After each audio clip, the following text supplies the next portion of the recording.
the hood, in the hood. Rob Nasty is up in the hood. Is it coke? Is it crack? Whatever it is, it's all a trap. Watch out! Rob Nasty is in the hood. Rob Nasty is in the hood. Rob Nasty tales from the hood. The Illa. Yeah, big up to Miss Little, because she was like, you need to tell this story. Like, the Illa was a party. It was an underground party in San Francisco. Before I talk about the Illa, I have to talk about my times being homeless. I would house hop. This one time, my boy Rock Bandit, Bandit offered me a place to stay. So I would, because the house was huge. Yo, that house was pimp. He invites me to stay. And for a while, that was a place I was living. There was enough room and it was comfortable. But Amber held the lease. But she was a crackhead. She would throw parties. She was an event promoter. Peace from Freestyle Fellowship was living there with his cousin Kits. He's a good dude, but he's been through some shit. So he kind of would do things to numb himself. And this dude's LA Grape Street. He would Grape Street, fool. Like, he would be blitzed. I remember one night, he was by himself in the living room. And he had a big old bottle of Tanqueray. By the morning, it was done. And one of the things that Peace would always do, he would perform his stage show every night. He had a song called Pokemon. I'm a Pokemon, you're a Pikachu, something, Jigglypoo. Like, really, now I'm serious. He had a song called Pokemon. I know, because he did that shit every night. Amber, the crackhead who held the lease, she left. He bounced. What's happening? Who do we pay rent to?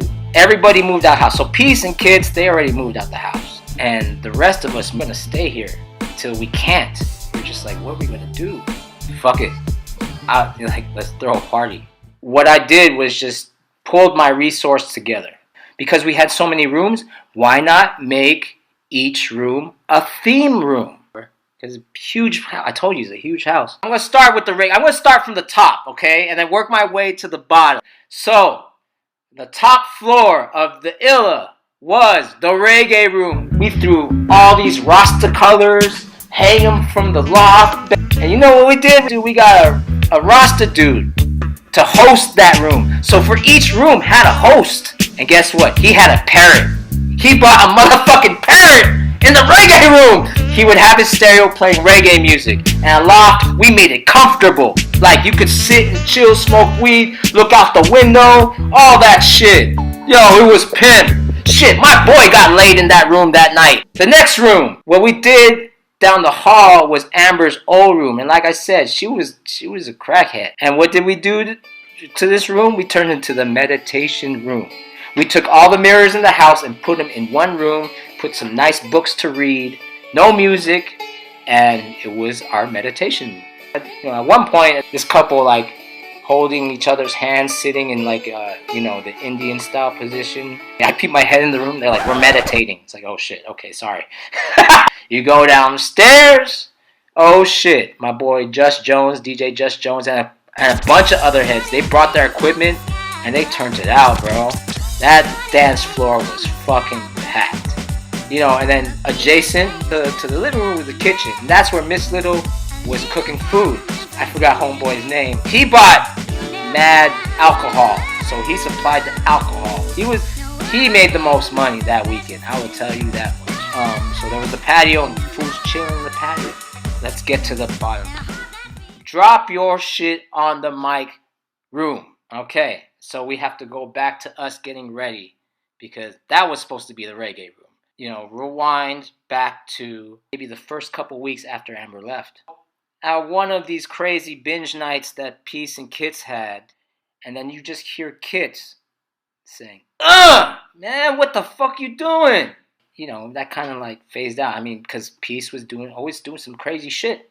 It's like the week of the party, and we're cleaning the house, and we go into Peace and Kits' room. We start vacuuming, and then we lift the bed. We look under there, and we see all this white powder with a plastic bag, like, laid out in it. And we're like, oh shit, is that coke? And we look and investigate, and it was soap detergent. You know what was under the soap detergent? Dried shit. Peace took a shit in that room because he was like, fuck Amber.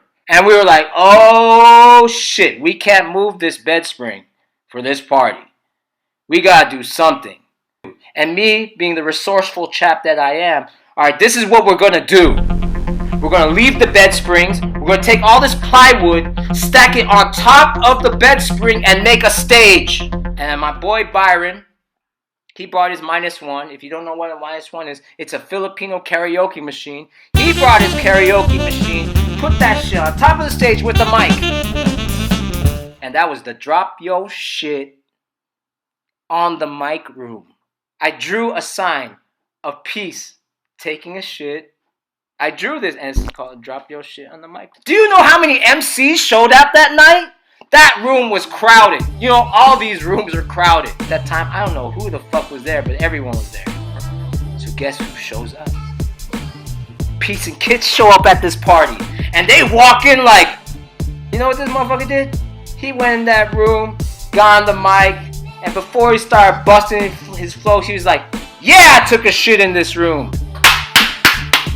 Ah, the Illa! Yeah, that was the Illa, man. Illa was the party of that year, for sure. The underground party of the year. Peace out, y'all. Ah, the Illa!